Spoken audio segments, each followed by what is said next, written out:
हमारी बहन बेटियों की इज्जत लूट रही है, हमारे घर जलाए जा रहे हैं। मूंछ रखने मात्र पे जितेंद्र मेघवाल की फरवरी मार्च के महीने में राजस्थान के पाली में हत्या कर दी गई, क्योंकि वो मूंछ रखता था, सुंदर दिखता था, सोशल मीडिया पे अपनी फोटो डालता था।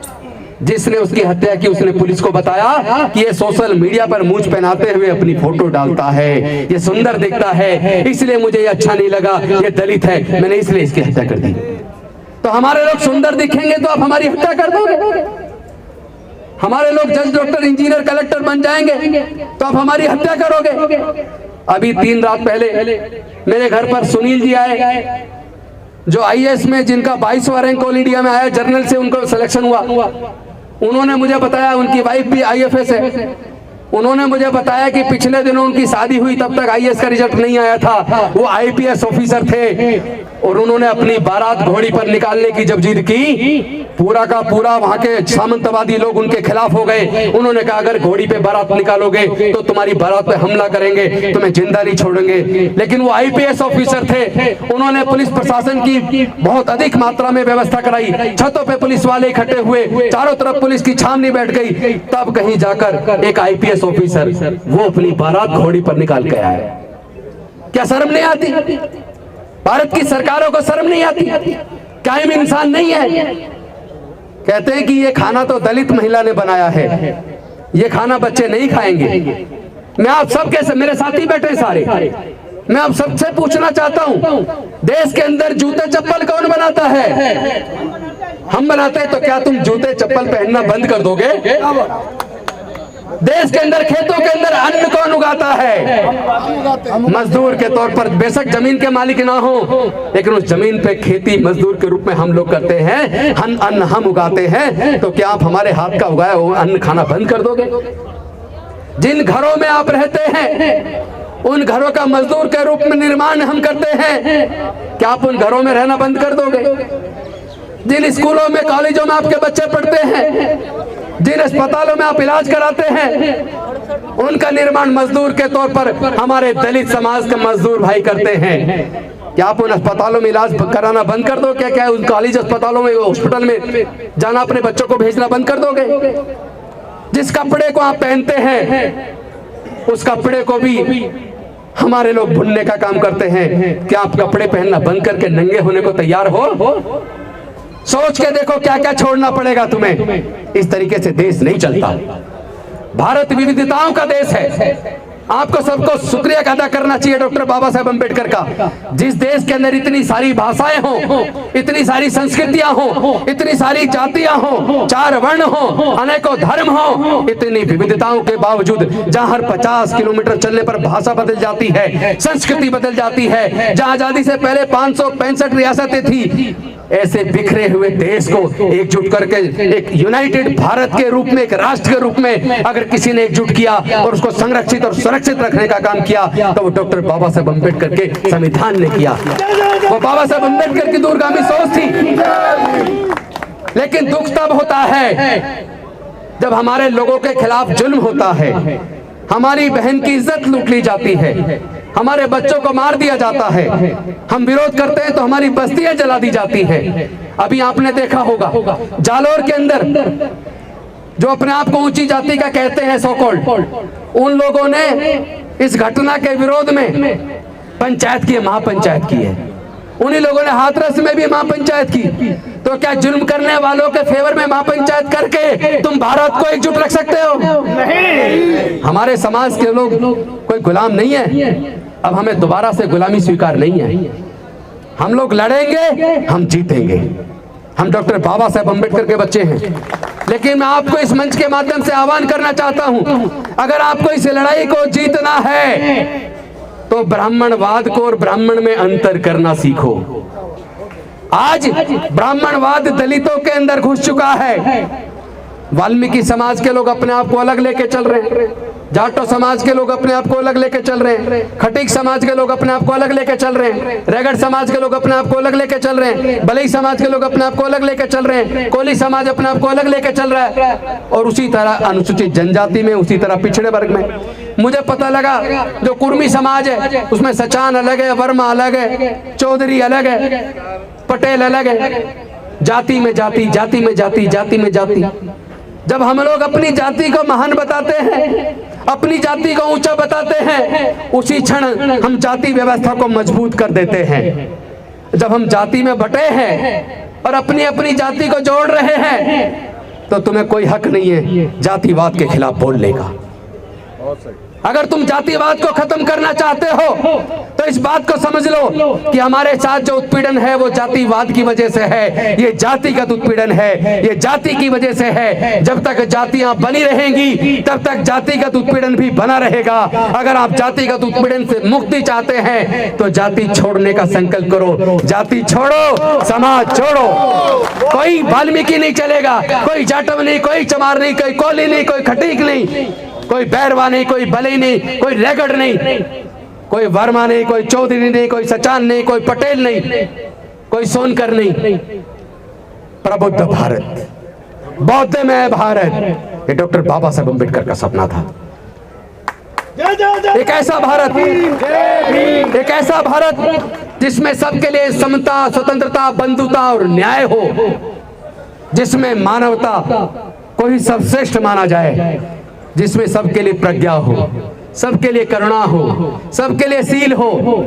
वो डॉक्टर बाबा साहेब अम्बेडकर ये बात समझ गए थे, जब तक हम जातियों में बटे रहेंगे तब तक हम जातिगत उत्पीड़न का शिकार होते रहेंगे। इसलिए उन्होंने संकल्प किया था कि मैं भारत को बौद्धमय करूंगा। पहले 21 साल तक हिंदू धर्म में सुधार की कोशिश करते रहे। उन्होंने कोशिश की कि हिंदू धर्म में से जातिवाद खत्म हो जाए, लेकिन जब 21 साल के बाद उन्हें लगा कि हिंदू धर्म में वर्ण व्यवस्था और जातिवाद खत्म होने का नाम नहीं ले रहा, तब उन्होंने संकल्प किया मैं भारत को बौद्धमय करूंगा। और 14 अक्टूबर 1956 को डॉक्टर बाबा साहब अम्बेडकर ने लाखों अनुयायियों के साथ बौद्ध धर्म की दीक्षा ली। उन्होंने कहा जिस प्रकार अनेकों नदियां अलग अलग नाम से जानी जाती हैं, समुद्र में गिरने के बाद वो अपनी पहचान खो देती हैं, समुद्र में से कोई पानी निकालकर क्या ये बता सकता है ये कौन सी नदी का पानी है? बताइए आप लोग, क्या समुद्र में से कोई पानी निकाल के बता सकता है कि ये किस नदी का पानी है? नहीं बता सकता ना। उसी प्रकार डॉक्टर बाबा साहब अम्बेडकर ने सोचा वो सब समुद्र कहलाता है। उसी तरह ये सारी जातियां अपनी जातियों को छोड़कर जब बौद्ध बन जाएंगे, जब वो मानवता को सर्वश्रेष्ठ मानेंगे, जब आपस में प्यार पैदा करेंगे, आपस में भाईचारा पैदा करेंगे, अपने अंदर के जातिवाद को खत्म करके इंसान बन जाएंगे, बौद्ध बन जाएंगे, तब भारत बौद्ध में बनेगा। देश का 85% समाज जब बौद्ध हो जाएगा, फिर किसी की हिम्मत नहीं है जो हमारी बहन बेटी की तरफ आंख उठा के देख ले।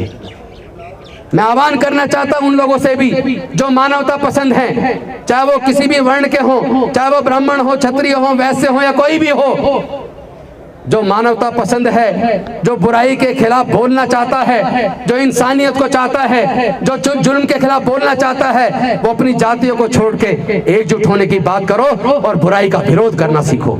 अगर आप बुराई का विरोध नहीं करेंगे, अगर आप बुराई के साथ अपनी जाति की वजह से एक साथ खड़े हो जाएंगे, तो देश कमजोर हो जाएगा। कि भारत से छुआछूत खत्म होगी या नहीं होगी? भारत से जातिवाद खत्म होगा या नहीं होगा? आज समय है केंद्र की सरकार को, चाहे देश के प्रधानमंत्री माननीय मोदी जी हो, चाहे गृह मंत्री अमित शाह जी हो, चाहे विभिन्न राज्यों के मुख्यमंत्री हो या उनके मंत्रिमंडल के लोग हो, पूरे देश की सरकारों को आज बताना पड़ेगा वो जातिवाद खत्म करना चाहते या नहीं करना चाहते, वो छुआछूत मुक्त भारत बनाना चाहते या नहीं बनाना चाहते। पूरा देश आज आजादी का 75वां अमृत महोत्सव मना रहा है, लेकिन मैं अपने समाज के इन युवाओं से, इन बहनों से पूछना चाहता हूं, क्या आप लोगों के हिस्से में आजादी आई है? नहीं। क्या आप अपने आप को आजाद महसूस करते हैं? नहीं। क्या आज भी हमारी बहन बेटियों की इज्जत नहीं लूटी जाती? क्या आज भी हमारे भाइयों का जाति पूछकर कत्ल नहीं किया जाता? किया जाता है। क्या आज भी देश के संसाधनों में हमें हिस्सा मिला है? बिल्कुल नहीं मिला। तो अगर भारत आजाद हुआ है और 75वीं वर्षगांठ आजादी की मना रहा है, तो उसकी तरक्की में देश के दलितों, पिछड़ों, आदिवासियों का हिस्सा कहां है? देश के प्राकृतिक संसाधनों में हमारा हिस्सा कहां है? भला हो डॉक्टर बाबा साहेब अम्बेडकर का, जिन्होंने 3500 साल की गुलामी को तोड़कर देश के अनुसूचित जाति जनजाति पिछड़े वर्ग के लोगों को न केवल आजाद करा, बल्कि जो धर्म शास्त्रों में लिखकर 3,500 साल तक हमारे पढ़ने लिखने पर धार्मिक बंदिश थी, 3,500 साल तक हमारे व्यापार करने पर धार्मिक बंदिश थी, 3,500 साल तक हमें संपत्ति इकट्ठा करने पर भी धार्मिक बंदिश थी। सोच के देखो, अगर डॉक्टर बाबा साहेब अम्बेडकर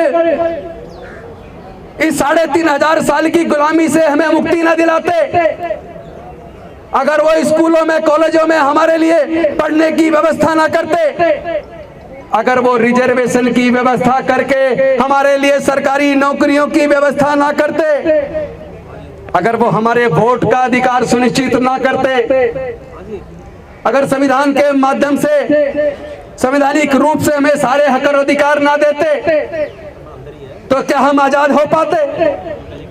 आज जो हमारे घरों में थोड़ी बहुत खुशहाली नजर आती है, थोड़ी बहुत तरक्की नजर आती है, वो केवल और केवल डॉक्टर बाबा साहेब अम्बेडकर की कुर्बानी और बलिदान की वजह से है।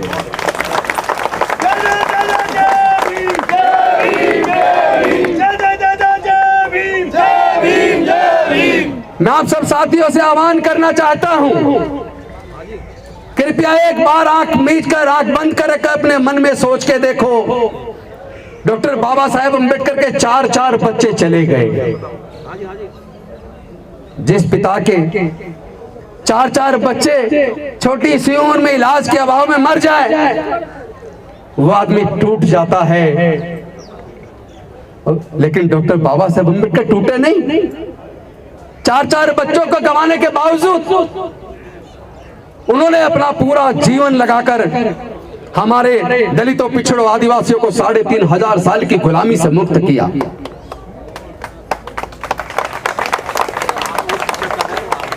मुझे याद आता है 1956 के अंदर 18 मार्च को आगरा के अंदर डॉक्टर बाबा साहेब अम्बेडकर ने समाज के लोगों से कहा था कि मैं अकेला इतनी बड़ी बड़ी डिग्रियां लेने के बाद, पढ़ने के बाद आया और मैंने समाज की दुख तकलीफ दूर करने के लिए अपना पूरा जीवन लगाकर अपने लोगों के अधिकार सुनिश्चित किए।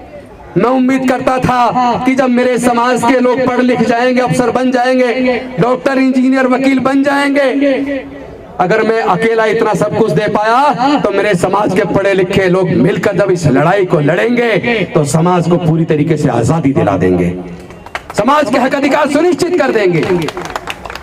लेकिन आज मैं बड़े दुखी मन से कह रहा हूं, मुझे मेरे पढ़े लिखे लोगों ने धोखा दिया। इस कारवां को बड़ी मुसीबतों के बाद मैं यहां तक लेकर आया हूं,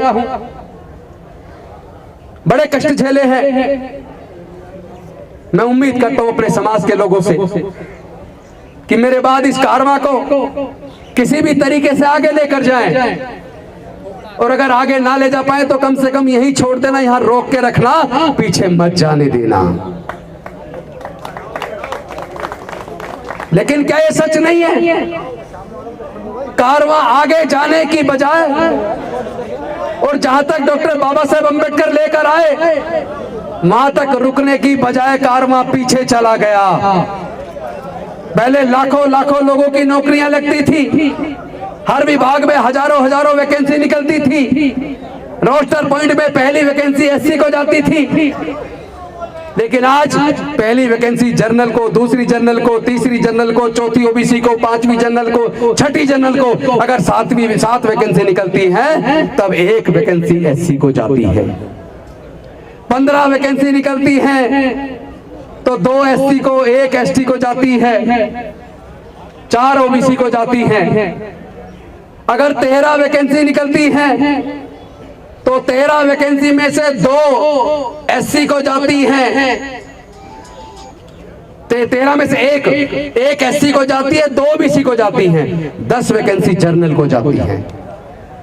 कहने को कहते हैं 49.5% रिजर्वेशन है, कहाँ है 49.5%? इतना बड़ा धोखा हमारे आंखों के सामने हो रहा है और हमारे समाज के लोग चुप बैठे हैं। अरे जब डॉक्टर बाबा साहब अम्बेडकर संविधान लिख रहे थे और इस बात पे चर्चा शुरू हुई अंग्रेज जाने वाले हैं। अब हम अपनी सरकार चुनेंगे तो वोट का अधिकार देना किस किस को मिलना चाहिए? ज्यादातर संविधान सभा के सदस्य इस फेवर में थे कि वोट का अधिकार केवल जो इनकम टैक्स पे करते हैं, जो बड़े जमींदार हैं या जो ग्रेजुएट हैं, केवल उनको वोट का अधिकार मिलना चाहिए। तब डॉक्टर बाबा साहेब अम्बेडकर जी ने सोचा, जब धर्म शास्त्रों में लिखकर 3,500 साल तक हमारे लोगों को पढ़ने ही नहीं दिया, धार्मिक बंदिश लगा के रखी, तो हमारे लोग ग्रेजुएट कहां से बनते? इसका मतलब हमारे लोगों को तो वोट का अधिकार मिलेगा नहीं। जब हमारे लोगों को संपत्ति रखने पर, व्यापार करने पर धार्मिक बंदिश थी, तो फिर हमारे लोगों के पास संपत्ति कहां से आती, जमीन कहां से आती, वो इनकम टैक्स पे ही कहां से बनते? इसका मतलब संविधान सभा के ज्यादातर सदस्य हमारे लोगों को वोट का अधिकार भी नहीं देना चाहते। लेकिन डॉक्टर बाबा साहेब अम्बेडकर संविधान सभा के सामने अड़ गए और उन्होंने कहा कि वोट का अधिकार भारत में रहने वाले सभी लोगों को, चाहे किसी भी जाति, किसी भी धर्म के, अमीर हो या गरीब हो, मजदूर हो या किसान हो, सभी को बराबर रूप से मिलेगा। लेकिन आप सोच के देखो, अगर वोट का अधिकार हमारे लोगों को ना मिला होता, केवल ग्रेजुएट को, इनकम टैक्स पेई को, बड़े जमींदारों को मिला होता, तो क्या हमारे लोगों के लिए स्कूल अस्पताल बनते? जो हमारे क्षेत्रों में थोड़ी बहुत खुशहाली आई, क्या वो आती? नहीं आती ना। लेकिन हमने बाबा साहेब की कुर्बानी को बर्बाद कर दिया।